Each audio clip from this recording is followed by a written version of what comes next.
नमस्कार. मी BA second इयरचं म्हणजे third सेमिस्टरचं इंग्लंडचे शासन आणि राजकारण आपल्याला शिकवत आहे. आणि इंग्लंडचे शासन आणि राजकारणचं आपण मागील लेक्चरमध्ये ऐतिहासिक पार्श्वभूमी पाहिली, त्यानंतर इंग्लंडच्या राज्यघटनेची वैशिष्ट्ये आपण बघितले आणि आता आपण या लेक्चरमध्ये आपण बघणार आहोत इंग्लंडचे कार्यकारी मंडळ. आता इंग्लंडचे कार्यकारी मंडळमध्ये राजा, प्रिव्ही काउन्सिल, पंतप्रधान आणि मंत्रिमंडळ या सगळ्यांचा समावेश इंग्लंडच्या कार्यकारी मंडळामध्ये होतो. आता इथे आपण पाहतोय की इंग्लंडमध्ये सुद्धा संसदीय लोकशाही आहे आणि संसदीय लोकशाहीचं आपण सुरुवातीलाच सांगितलं की महत्त्वाची दोन वैशिष्ट्ये आपल्याला पाहायला मिळते संसदीय लोकशाही ओळखायची कशी. तर एक त्यामध्ये नाममात्र शासन प्रमुख असतो आणि दुसरा वास्तविक शासन प्रमुख असतो. तर इथे आपण जर लक्षात घेतलं की इंग्लंडमध्ये राजा, प्रिव्ही काउन्सिल हे नाममात्र कार्यकारी प्रमुख म्हणून कार्य करतात आहे, तर पंतप्रधान आणि मंत्रिमंडळ हे वास्तविक कार्यकारी प्रमुख म्हणून तिथे कार्य करतात आहे. तर आज आपण इथे नाममात्र शासन प्रमुख म्हणजे राजा आणि राजपद या बाबतीत इथे पाहणार आहोत. तर सगळ्यात आधी आपण पाहतो की इंग्लंडमध्ये राष्ट्रप्रमुख जे असतो तो राजा आहे आणि राजाच्याच नावाने संपूर्ण राज्यकारभार चालतो आहे.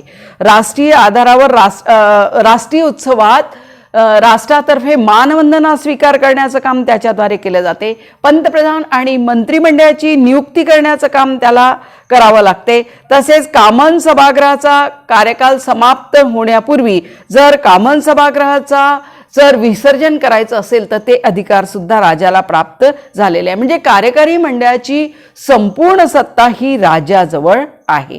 कार्यकारी मंडळाची संपूर्ण सत्ता एकट्या राजाजवळ आहे असं आपल्याला दिसून येते.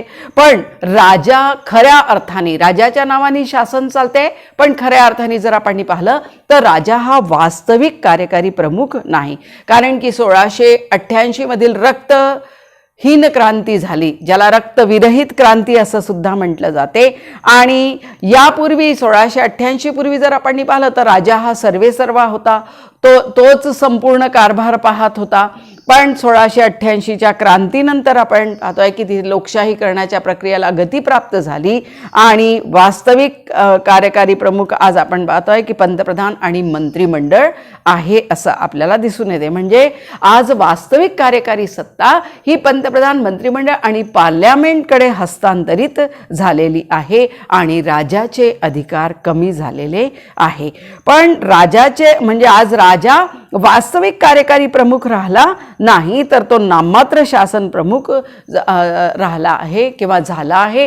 पण हे कार्य लोकशाही करण्याच्या प्रक्रियेमुळे झालेलं आहे. आता राजाचे अधिकार व सत्तेचं वैधानिक दृष्टिकोनातून जर आपल्याला वर्णन पाहायचं असेल किंवा वर्णन जे करण्यात येते तर त्याला राजपद या संज्ञेचा उपयोग केला जाते. म्हणजे राजा जे कार्य करतो आहे त्याचे अधिकार व स्थितीच्या बाबतीत जर आपण पाहिलं तर आपल्याला दिसून येते की वैधानिक दृष्टिकोनातून आज त्याला राजपद या संज्ञेचा उपयोग केला जातो. म्हणून राजा आणि राजपद हे दोन वेगवेगळ्या अर्थाने संज्ञा आहे असं आपल्याला दिसून येते. आता राजा आणि राजपद यामधील काय फरक आहे, याचा अर्थ काय आहे, राजपद कशाला म्हणतात तर क्राऊन या शब्दाचा शब्दशः अर्थ, क्राऊन हा जर आपण शब्द पाहिला तर याचा शब्दशः अर्थ होतो राजमुकुट. आणि राजमुकुट हे काय, प्रतीक चिन्ह आहे आणि राजपदावर बसणारी व्यक्ती हे चिन्ह धारण करत असते. म्हणून राजमुकुट धारण केलेल्या व्यक्तीला राजपदाचे सर्व अधिकार प्राप्त होतात. ज्यांनी राजमुकुट धारण केलेले आहे अशा व्यक्तीला राजपदाचे सर्व अधिकार प्राप्त होतात. म्हणजे राजमुकुट हे राजसत्तेचे निदर्शक आहे असं आपल्याला दिसून येते. परंतु इंग्लंडमध्ये राजपद या अर्थाने क्राऊन हा शब्द वापरला जातो. म्हणजे क्राऊनला राजपद असं म्हटलेलं आहे. राजपद म्हणजे एखादा व्यक्तिविशेष नाही आहे, इथे व्यक्तिविशेषला राजपद म्हणण्यात आलेलं नाही आहे.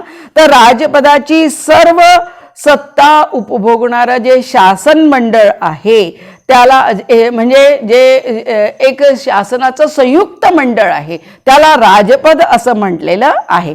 या राजपदामध्ये आपण पाहतो आहे की पंतप्रधान, मंत्रिमंडळ, पार्लमेंट, नौकरशाही या सगळ्यांचा समावेश आज राजपद या अंतर्गत केला जातो, ज्याला की इंग्रजीमध्ये क्राऊन असं म्हटलं गेलेलं आहे. म्हणजे राजपद म्हणजे सार्वभौम सत्तेचा वापर आज आपण पाहतो आहे की संपूर्ण ही शासन संस्था करते आहे असं आपल्याला दिसून येते. आणि त्यातूनच राजा आणि राजपद हा फरक आपल्याला दिसून येते. आणि हा फरक आपण लक्षात घेतला तर आपल्याला लक्षात येईल की राजा कशाला म्हणतात आणि राजपद कशाला म्हणतात. तर सगळ्यात आधी आपण पाहूया की राजा ही एक व्यक्ती आहे आणि राजपद ही एक संस्था आहे. जेव्हा राजा ही एक व्यक्ती आहे हे लक्षात घेतलं तर व्यक्तीचा संबंध जन्म, मृत्यू, स्वतःच्या स्वभावानुसार वागणे, स्वतःच्या लहरी अनुसार वागणे इत्यादी बाबींशी येतो आहे. आणि राजपद असं संस्था आहे असं म्हटलं तर संस्था म्हटल्याबरोबर आपल्याला लक्षात येते की संस्था स्थायी असते. व्यक्तीचा मृत्यू झाला तरीही संस्थेचे सातत्य कायम राहते. म्हणजे व्यक्तीचा मृत्यू झाला तरी संस्थेचे सातत्य कायम राहते. म्हणून राजा अस्थायी आहे, राजपद स्थायी आहे असं आपल्याला दिसून येते. कारण की राजा अस्थायी आपण म्हणतोय कारण की राजा ही व्यक्ती जर आपण पाहिलं तर व्यक्ती मृत्यू पावला त्याच्यानंतर त्या व्यक्तीचे स्थान अन्य व्यक्ती घेते आणि संस्थाचे सातत्य टिकून राहते. म्हणजे संस्थेचा संबंध नियमांशी आहे आणि संस्थेचे कार्य एका वेळेला एका विशिष्ट पद्धतीने म्हणजे नियमानुसार चालते. प्रत्येक वेळेला वेगवेगळ्या पद्धतीने संस्थेचे कार्य चालू शकत नाही किंवा लहरी अनुसार ते चालू शकत नाही. एखाद्या बाबी संबंधी विशिष्ट नियमासंबंधी कार्यपद्धती सातत्य असल्याशिवाय संस्थाच निर्माण होऊ शकत नाही. आणि म्हणून आपण पाहतो आहे की राजा म्हणजे व्यक्तिशः राजा जे कार्य करायचं त्याचे कार्य आता कसे झाले आहे, नाममात्र स्वरूपाचे झालेले आणि राजपद ही संस्था जन्माला आली आहे. आणि इंग्लंडमध्ये असं म्हटलं जाते की राजा दिवंगत झाला, राजा चिरायू हो असं म्हटलं जाते. The king is dead, long live the king असं वाक्यप्रचार तिथे केला जातो. या विधानातील पहिला राजा हा शब्द जे वापरला आपण म्हणतोय की राजा दिवंगत झाला, राजा चिरायू हो. तो पहिला राजा हा जो शब्द वापरलेला आहे तो व्यक्ती अर्थाने वापरलेला आहे आणि राजा हाच शब्द दुसऱ्या वेळेला संस्था या अर्थाने वापरलेला आहे. म्हणून राजा ही व्यक्ती मृत्यू पावली आहे तरीही राजपद ही संस्था चिरायू हो असं म्हटलं जाते. हे कायम टिकून राहो असं या विधानाचा अर्थ आहे. म्हणजे इथे आपण पाहतोय की राजा आणि राजपद यामधील फरक आहे. राजा ही एक व्यक्ती आहे, ती अस्थायी आहे आणि राजपद ही एक संस्था आहे जे की स्थायी आहे असं आपल्याला दिसून येते. पुढचा फरक आपल्याला दिसून येते की राजा वैयक्तिक आहे, राजपद ही सामूहिक आहे. राजपद हे शासनाचं सामूहिक स्वरूप असून राजा हे वैयक्तिक स्वरूप आहे. राजपदाचं सत्तेचा वापर अनेक व्यक्तींकडनं केले जाते. त्यामध्ये जसं सांगितलं की पार्लमेंट आहे, पंतप्रधान आणि मंत्रिमंडळ आहे, प्रशासकीय वर्गातील जे लोक आहे, नौकरशाही आहे, त्या सगळ्यांचा समावेश राजपदामध्ये केले जाते. म्हणून आग आणि जिंक नावाचा विचारवंत असं म्हणतो आहे की राजपद ही राज्याची सर्वोच्च कार्यकारी सत्ता असून सार्वभौम संसद व मंत्रिमंडळ याचा त्यात अंतर्भाव होतो आहे असं आग आणि झिंक नावाचा विचारवंत म्हणतो आहे. म्हणजे राजा वैयक्तिक आहे आणि राजपद हे सामूहिक आहे कारण की यामध्ये सगळेजण मिळून काम करतात आहे. पुढचा फरक आपल्याला दिसून येते की राजा शक्तिहीन आहे आणि राजपद शक्तिशाली आहे. प्राचीन काळी राजा हे सर्व सत्तेचा वापर करत होता. तो आपल्या मर्जीनुसार या सत्तेचा वापर करीत होता. त्यामुळे राजा शक्तिशाली होता, तोच सगळ्या सत्तेचा वापर करत होता. परंतु लोकशाही करण्याच्या प्रक्रियेनुसार आपण पाहतोय की राजाची सत्ता राजपदाकडे हस्तांतरित झालेली आहे आणि त्यामुळे राजा हे शक्तिहीन बनलेला आहे. त्याचे स्थान एखाद्या रबरी शिक्क्याप्रमाणे झालेले आहे आणि या उलट राजपद हे सर्व शक्तिमान असून व्यवहारात राजाच्या सत्तेचा वापर सर्व संस्थात्मक राजपदाकडून केला जातो. म्हणून राजा शक्तिहीन आहे आणि राजपद ही शक्तिशाली आहे. मग पुढचं आपण पाहतोय की राजा मूर्त, राजपद अमूर्त आहे. राजा शक्ती असल्यामुळे तो प्रत्यक्षात दिसू शकतो. तो राजसिंहासनावर बसलेला आहे, तो दिसू शकतो आहे आणि त्याचे वर्णनही करता येते. परंतु राजपद हे जर आपण पाहिलं म्हणजे राजाच्या सत्तेचा वापर कोण करताय तर राजपद हे करताय. आणि राजपदाकडे जर आपण पाहिलं तर त्यामध्ये पार्लमेंट, मंत्रिमंडळ, नोकरशाही, न्यायालय इत्यादी जेवढीही संस्था आहे त्या सगळ्या संस्था आणि संघटनांचा समावेश होतो. त्यांच्याकडनं सत्तेचा वापर केला जातो आणि म्हणून राजपद हे अमूर्त आहे. ते अमूर्त स्वरूपात आहे, आपल्याला दिसत नाही असं यामध्ये म्हटलेलं आहे असं आपल्याला दिसून येते. आता इथे आपण पाहतोय त्यानंतर हे झालं राजा आणि राजपद यामधील फरक काय आहे. आता यानंतर आपण पाहूया की राजपदाचे आधारभूत तत्व कोणते आहे, कोणत्या तत्वावर राजपद टिकून आहे, कोणते तत्व असे आहे की जे आजही राजपद तिथे टिकून आहे.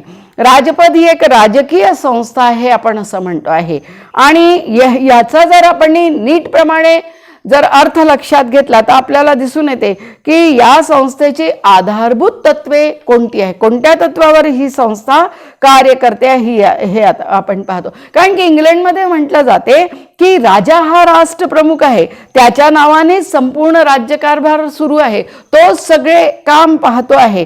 तरीही तिथे असं म्हटलं जाते की राजा कोणतीही चूक करू शकत नाही किंवा अवैधानिक कृत्य करू शकत नाही.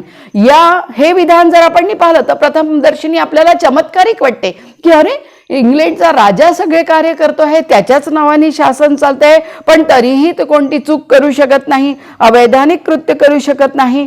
पण जर आपण या विधानाचे अर्थ पाहिले की बा कोणत्या अर्थ आहे तर कोणत्या आधारभूत तत्वावर हे कार्य करत आहे हे पाहिलं तर आपल्याला लक्षात येते की खरोखरच इंग्लंडचा राजा कोणतीही चूक करू शकत नाही किंवा अवैधानिक कृत्य करू शकत नाही. सगळ्यात आधी आपण पाहतोय की इंग्लंडचा राज्यकारभार राजाच्याच नावाने सुरू आहे.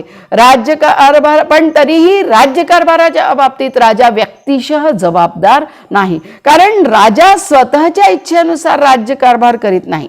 पार्लमेंटला जबाबदार असणाऱ्या मंत्रिमंडळाच्या सल्ल्यानुसार तो राज्यकारभार संबंधी निर्णय घेतो आणि म्हणून राजाच्या नावाने होणाऱ्या प्रत्येक कृतीसाठी संबंधित खात्याचा मंत्री जबाबदार असतो, राजा जबाबदार राहत नाही. कारण की राजा स्वतःच्या इच्छेनुसार कोणतंच कार्य करीत नाही, तो मंत्रिमंडळाच्या सल्ल्यानुसारच कार्य करतो. म्हणून कुठल्याही प्रकारचं राजाच्या नावाने होणाऱ्या प्रत्येक कृतीसाठी संबंधित खात्याचा मंत्री जबाबदार आहे, राजा जबाबदार नाही आहे. दुसरं आपण तत्व पाहतोय की राजा शासन करत नाही. दुसरा या तत्वाचा अर्थ आहे म्हणजे राजा संपूर्ण जेही कार्य करतोय ते मंत्रिमंडळाच्या सल्ल्यानेच करतो आहे. म्हणून प्रत्यक्षात त्याचा शासनाशी कुठल्याही प्रकारचा संबंध नाही.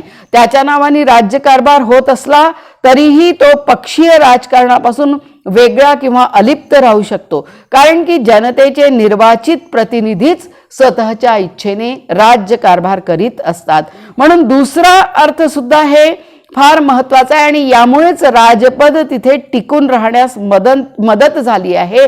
कारण की राजा शासन करीत नाही, राजा जेही निर्णय घेतोय ते मंत्रिमंडळाच्या सल्ल्याने घेतोय आणि मंत्रिमंडळ म्हणजे जनतेचे निर्वाचित प्रतिनिधीच शासन करीत असतात. तिसरा आपण पाहतोय की राजाची आज्ञा या आधारावर कोणीही आपल्या कृतीचे किंवा गैरकृतीचे समर्थन करू शकणार नाही. म्हणजे काहीही झालं तरी अरे राजानी मला म्हटलं होतं, राजानी मला आज्ञा दिली होती म्हणून मी हे कार्य केलं असं कोणीच म्हणू शकत नाही. एखादा मंत्री म्हणू शकत नाही, नौकरशाही वर्ग म्हणू शकत नाही, कोणीच असं म्हणू शकत नाही. पार्लमेंटचे खासदार आमदार आहे ते पार्लमेंटचे जे खासदार आहे ते सुद्धा हे म्हणू शकत नाही की बा राजांनी असं म्हटलं होतं म्हणून मी हे कार्य केलं, कारण की राजा स्वतःच्या इच्छेने कोणतीही कृती करीत नाही. आणि म्हणून इंग्लंडमध्ये म्हटलं जाते की राजा कोणतीही चूक किंवा अवैधानिक कृत्य करू शकत नाही. The king can do no wrong असं त्या बाबतीत म्हटलं जाते. आणि हे 3 आधारभूत तत्व जर आपण पाहिले तर आपल्याला दिसून येते की या आधारावरच तिथे राजपद हे कायम आहे.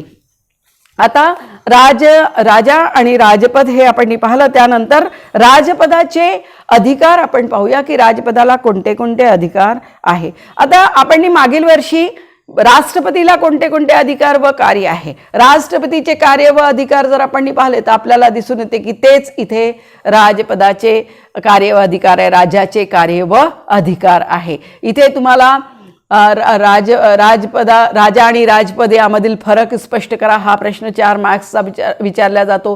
राजपदाचे आधारभूत तत्व स्पष्ट करा किंवा इंग्लंडचा राजा कोणतीही चूक किंवा अवैधानिक कृत्य करू शकत नाही हे विधान स्पष्ट करा असा 4 मार्क्सचा प्रश्न तुम्हाला विचारला जातो.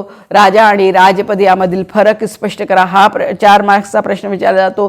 त्याशिवाय राजपदाचे अधिकार जर 4 मार्क्सचे तुम्हाला विचारले तर कोणतेही 2 अधिकार सांगा किंवा असं विचारलं जाऊ शकतं की राजपदाचे शासनविषयक अधिकार सांगा, कायदेविषयक अधिकार स्पष्ट करा असा सुद्धा प्रश्न आपल्याला विचारला जाऊ शकते 4 मार्क्सचा. किंवा इथे 16 मार्क्सचा प्रश्न मग विचारला जातो की राजा आणि राजपद यामधील फरक स्पष्ट करून त्याचे अधिकार व कार्ये सांगा असा प्रश्न सुद्धा विचारला जाऊ शकतो. तर आता राजपदाचे अधिकार आपण जर पाहिलं तर राष्ट्रपतीचे जे अधिकार आणि कार्य आपण भारतीय संविधानामध्ये जे मागील वर्षी पाहिले आहे त्या तसेच अधिकार व कार्य आपल्याला इथे राजाचे सुद्धा पाहायला मिळते. सगळ्यात आधी शासनविषयक अधिकार. आता आपण शासनविषयक जर अधिकार म्हणतोय तर राज्यामध्ये शांतता व सुव्यवस्था प्रस्थापित करण्याचं काम, परदेशापासून जर आक्रमण होत असेल तर परराष्ट्रीय आक्रमणापासून देशाचे संरक्षण करण्याचं काम, आपलं प्रशासन चालवण्याचं कार्य, त्यावर देखरेख ठेवण्याचं कार्य हे सगळे राजपदाची जबाबदारी आहे. आणि म्हणून इंग्लंडचा राजा सर्वोच्च शासक आहे, त्याच्याच नावाने शासन चालते आहे.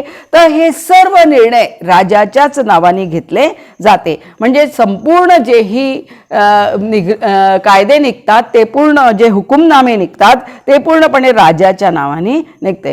राजा कर गोळा करतो आहे, राजा त्याचा विनियोग करतो आहे. राजा तिन्ही सेना दलाचा सेनापती आहे. म्हणजे इंग्लंडच्या शासनावर संपूर्णपणे कोणाचं नियंत्रण आहे तर राजाचं नियंत्रण आहे. शासनाच्या वरिष्ठ पदाधिकाऱ्याची नेमणूक करणे हे याच्या संबंधी म्हणजे वरिष्ठ शासन अधिकाऱ्याची जे पदाधिकारी असते त्यांची नेमणूक करण्याचं काम, प्रशासन चालवण्याकरता पंतप्रधान व त्याच्या सल्ल्याने इतर मंत्र्यांची तो नियुक्ती करतो आहे. मंत्री संपूर्णपणे आपल्या कारभाराबाबत राजालाच जबाबदार राहतात. राजाची जोपर्यंत मर्जी आहे तोपर्यंत ते आपल्या पदावर राहतात. तिन्ही सैन्य दलाचा तो अधिकारी आहे. वसाहतीचे गव्हर्नर, तसेच विदेशात पाठवायचे राजदूत, विदेशातून आलेल्या राजदूतांचा स्वीकार करणे, देशाचा हिशोब तपासणे, न्यायाधीश इत्यादी वरिष्ठ अधिकाराची नियुक्ती राजाकडनंच केली जाते. आणि हे सगळ्या नियुक्त्या राजाकडनं केल्या जाते. पण राजा या नियुक्त्या पंतप्रधान आणि मंत्रिमंडळाच्या सल्ल्यानेच करतो. आणि म्हणून राजाचे हे अधिकार सैद्धांतिक आहे. तिथे सांगितलेले आहे प्रत्यक्षामध्ये या अधिकाराचा उपयोग प्रधानमंत्री आणि मंत्रिमंडळच करतो आहे. दुसरा आपण पाहतोय की कायदेविषयक अधिकार. तर राजा कायदेमंडळाचा किंवा विधिमंडळाचा अविभाज्य भाग आहे. इंग्लंडमध्ये संसद आणि म्हणजे संसदेचा राजा जनक समजला जातो, कायद्यांचा राजा जनक समजला जातो. त्यामुळे आपण पाहतोय की राजपदाला कायदेविषयक सुद्धा व्यापक अधिकार प्राप्त झालेले आहे. पार्लमेंटचे अधिवेशन बोलवणे, ते अधिवेशन स्थगित करणे, समाप्त करणे, हाऊस ऑफ कॉमन्सचे विसर्जन करणे, नवीन निवडणुका घेणे, हाऊस ऑफ लॉर्ड्सचे सदस्य नियुक्त करणे, हे सगळे कार्य राजाद्वारेच केले जातात. तसेच पार्लमेंटच्या अधिवेशनाची सुरुवात राजाच्या अभिभाषणानेच होते. पार्लमेंटला संदेश पाठवण्याचा त्याला अधिकार आहे. एखाद्या विधेयकावर तो पार्लमेंटला संदेश पाठवू शकतो आणि पुन्हा विचार करायला तो सांगू शकतो. धन विधेयक पार्लमेंटमध्ये ठेवण्याच्या पूर्वी, म्हणजे विशेषतः कॉमन सभागृहामध्ये ठेवण्याच्या पूर्वी धन विधेयक आधी राजाकडे आणावं लागते. म्हणजे राजाच्या परवानगीशिवाय कॉमन सभागृहामध्ये धन विधेयक मांडता येत नाही. इतर सरकारी विधेयक सुद्धा राजाच्या वतीनेच मंत्र्यांकडनं पार्लमेंटमध्ये मांडले जातात. म्हणजे राजाच्या संमतीशिवाय कोणत्याही विधेयकाचे कायद्यामध्ये रूपांतर होऊ शकत नाही. राजा एखाद्या विधेयकाला अधिकाराचा उपयोग सुद्धा करू शकतो किंवा त्याला पुनर्विचार करायला सुद्धा तो सांगू शकतो की बा या विधेयकावर तुम्ही पुनर्विचार करा. परंतु राजाचे हे अधिकार पुन्हा आपण पाहतोय की सर्व सैद्धांतिक स्वरूपाचे आहे.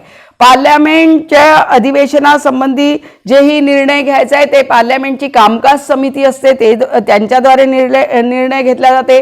मंत्रिमंडळाकडनं निर्णय घेतला जाते. राजाचे अभिभाषण जे असतात पार्लमेंटमध्ये द्यायचे ते सुद्धा मंत्रिमंडळानेच तयार केलेले असतात. हाऊस ऑफ कॉमन्सचे विसर्जन करणे, तर जर हाऊस ऑफ कॉमन्सचं विसर्जन करायचं असेल तर राजा प्रधानमंत्रीच्या सल्ल्यानेच हे करतो आहे. आणि विधेयकाला राजाची स्वीकृती हे सुद्धा एक औपचारिक बाबच आहे असं आपल्याला दिसून येते. तर अशा प्रकारे आपण पाहतोय की 1707 पासून आजपर्यंत राजांनी एकदाही विधेयकावर नकाराधिकाराचा उपयोग केला नाही. हे उदाहरण जर आपण पाहिलं तर आपल्या लक्षात येते की राजा हा कसा शासन प्रमुख आहे, नाममात्र शासन प्रमुख आहे. सैद्धांतिक रूप त्याला हे अधिकार प्राप्त झालेले आहे. पुढचं आपण पाहतोय की अर्थविषयक अधिकार. तर इंग्लंडचा जसं आपण पाहिलं की राजाचं राष्ट्रीय अर्थव्यवस्थेवर पूर्णपणे नियंत्रण असते.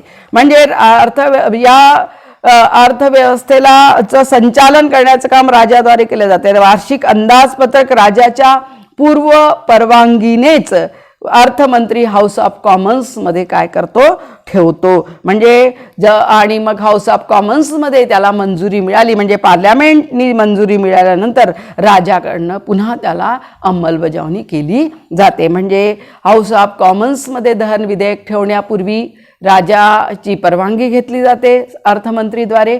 मग ते हाऊस ऑफ कॉमन्समध्ये ठेवलं जाते. त्याच्यानंतर लॉर्ड सभागृहामध्ये त्यावर चर्चा होते. पार्लमेंटनी धन विधेयकाला पारित केल्यावर पुन्हा त्याची अंमलबजावणी करण्याची जबाबदारी राजाकडे आहे. आणि म्हणजे धन विधेयक पार्लमेंटमध्ये मांडण्यापूर्वी राजाची परवानगी घेणे आवश्यक आहे. आकस्मिक खर्च निधी पूर्णपणे राजाच्या ताब्यात असते. जर आकस्मिक रूपाने कुठल्याही प्रकारचा खर्च करायचा असेल तर ते खर्च केल्या जाऊ शकते आणि त्यानंतर राजा म्हणजे त्याची परवानगी त्याला मिळतेच. अर्थविधेयकाच्या बाबतीत आपण पाहतो आहे की संपूर्ण सत्तेचा वापर कोण करते, मंत्रिमंडळच करते आहे. मग परराष्ट्र विषयक अधिकार, परराष्ट्रासंबंधी जर आपण पाहिलं तर परराष्ट्र विषयक अधिकार किंवा विदेश नीती निर्धारण करण्याचा अधिकार, एखाद्या देशाचे राजदूत आले तर ते राजदूत स्वीकारण्याचा अधिकार, आपल्या देशातील राजदूत दुसऱ्या देशामध्ये नियुक्त करण्याचा अधिकार, परराष्ट्रांना आपल्या देशामध्ये वकालती निर्माण करण्याची परवानगी देण्याचा अधिकार, परराष्ट्रातील आलेल्या राजदूतांचा स्वीकार करण्याचा अधिकार, हे सगळे आपण पाहतो आहे की राजाद्वारे केले जाते. याशिवाय संयुक्त राष्ट्र जी आंतरराष्ट्रीय संघटना आहे त्यामध्ये आपल्या देशाचे प्रतिनिधी नियुक्त करण्याचा अधिकार त्याच्याद्वारे केले जाते. पण प्रत्यक्षामध्ये जसं आपण सांगितलं की ही सर्व कार्ये मंत्रिमंडळाकडून केले जाते. मग परराष्ट्र संबंध स्थापित करण्याचा अधिकार, परराष्ट्राशी करार करण्याचा अधिकार, एखादं करार मोडायचं असेल तर ते मोडण्याचा अधिकार, एखाद्या राष्ट्राविरुद्ध युद्ध घोषित करण्याचा अधिकार, युद्ध सुरू असेल तर ते युद्ध थांबविण्याचा अधिकार, लष्करी तहनामा स्वीकृत करण्याचा अधिकार, म्हणजे आंतरराष्ट्रीय क्षेत्रामध्ये सुद्धा हे अधिकार पूर्णपणे राजाद्वारे केले जाते, पण प्रत्यक्षामध्ये या अधिकाराचा उपयोग राजा पंतप्रधान आणि मंत्रिमंडळाच्या सल्ल्यानेच करतो. मग पुढे आपल्याला दिसून येते राजपदाच्या अधिकारामध्ये की न्यायविषयक अधिकार. तर न्यायविषयक अधिकारात राजा हा न्यायाचं उगमस्थान आहे असं म्हटलं जातात आणि इंग्लंडमधील सर्व न्यायालय हे राजाच्या अधीन आहे. कोणत्याही न्यायालयामध्ये राजाच्या विरोधात तक्रार करता येत नाही. न्यायाधीशांची नियुक्ती करण्याचा अधिकार त्यालाच आहे. तो पार्लमेंटच्या शिफारशीवरून त्यांना पदावरून काढण्याचा अधिकार सुद्धा राजाला आहे. राजा प्रिव्ही काउन्सिलच्या सल्ल्याने वसाहतीच्या न्यायालयांनी दिलेला एखादा निर्णयावर पुन्हा निर्णय सुद्धा तो देऊ शकतो. याशिवाय राजाला दया दाखविण्याचा अधिकार आहे किंवा क्षमादान करण्याचा अधिकार आहे. जसं आपल्याकडे राष्ट्रपतीला दयाचा अधिकार आहे, तसंच इंग्लंडच्या राजाला सुद्धा आपण पाहतो आहे की एखाद्या गुन्हेगाराला जर शिक्षा झाली असेल तर ती शिक्षा माफ करण्याचा अधिकार, कमी करण्याचा अधिकार पूर्णपणे कोणाला आहे? राजाला आहे. म्हणजे पूर्णतः शिक्षा माफ सुद्धा तो करू शकतो असं आपल्याला दिसून येते. याशिवाय धार्मिक अधिकार, तर राजा इंग्लंड आणि स्कॉटलंड या चर्चचा प्रमुख आहे आणि चर्च व धर्मचा संरक्षक तो मानला जातो. तो आर्च बिशप इत्यादी अधिकाऱ्यांची तो नियुक्ती करतो. चर्चमध्ये जे आर्च बिशप पद असते, प्रमुखांचं पद, जे बिशप असते, त्या सगळ्यांची नियुक्ती म्हणजे फादरची नियुक्ती करण्याचा अधिकार त्याला आहे. राजाच्या परवानगीशिवाय कुठलेही धार्मिक संमेलन बोलवता येत नाही. म्हणजे कुठलंही धार्मिक संमेलन बोलवायचं असेल तर राजाची संमती त्यावर आवश्यक असते असं आपल्याला दिसून येते. एक सन्मानजनक पदव्या देण्याचा अधिकार सुद्धा त्याला आहे. आता राजाला सन्मानाचे उगमस्थान मानले जाते. इंग्लंडमधील नागरिकांना नाईट, पियर इत्यादी सन्मानजनक पदव्या जर द्यायचे असेल तर ते सुद्धा राजाकडनं प्रदान केले जाते. लॉर्ड किंवा पियर ज्याला म्हटलं जाते त्याची उपाधी सुद्धा, जे की एक राजकीय सन्मानाचं प्रतीक आहे, ते सुद्धा राजाद्वारे प्रदान केले जाते. आणि नाईट ही पदवी सामाजिक सन्मानाचं प्रतीक आहे, तर ती सुद्धा राजाद्वारे प्रदान केली जाते. आणि ह्या पदव्या सुद्धा राजा पंतप्रधान आणि मंत्रिमंडळाच्या सल्ल्यानेच देतो. म्हणजे जेही कार्य करतो आहे तो प्रधानमंत्री आणि मंत्रिमंडळाच्या सल्ल्यानुसारच कार्य करतो आहे. हे सगळे कार्य त्याचे कसे आहे? सैद्धांतिक रूपाने आहे, म्हणजे नाममात्र स्वरूपाचे आहे असं आपल्याला दिसून येते. धन्यवाद.